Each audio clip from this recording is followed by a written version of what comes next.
At her easel, Spokane artist Elsie Stewart methodically paints some of her recent favorite subjects, trees. But I started doing trees because they're so human-like. And I can express a lot through trees. Some people can see it as being a personification. A lot of people don't see it. They just see it as a tree. Born and raised in Michigan to Lewis and Charlotte Dodd, Elsie quickly realized she had a passion for the arts.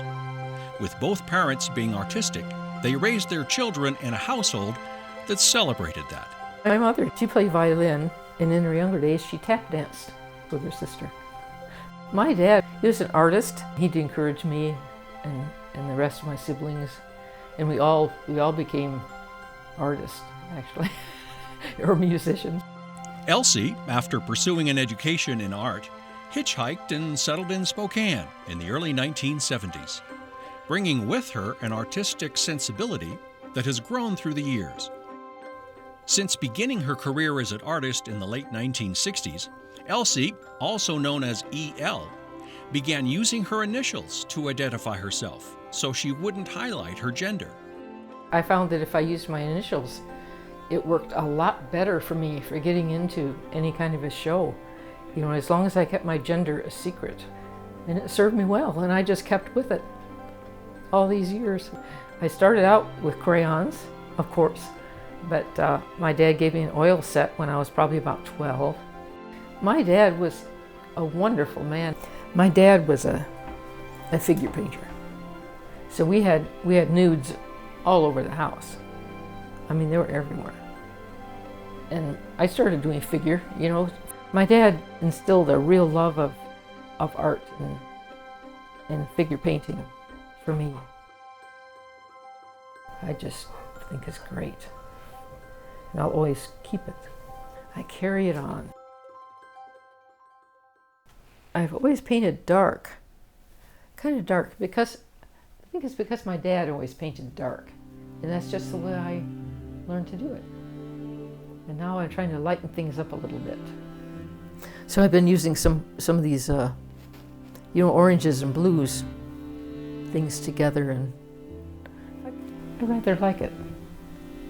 We'll see what I'm doing next week. I don't know. When Elsie paints, she rarely uses lines when she begins her paintings. By using her gift of intuition as a guide, she frequently creates images on the canvas freeform, making decisions as she goes. There's times where I just have to paint something out and paint something else in, and the painting evolves. Yeah, like the painting up there. It started out as a dog chasing a rabbit through a garden was my initial idea. Now it's called Crow. And I love it when people really see it and can see something in it that makes a connection with them. That's very important to me. Very important. I put a lot of passion and a lot of emotion into it because it just fires me up so much. But I know that doing art is something beautiful, and that there's people that can see it for the life-giving essence that it has. And I'm just really pleased to be able to do that well, and to just have my work appreciated and lived with and loved, and held in esteem.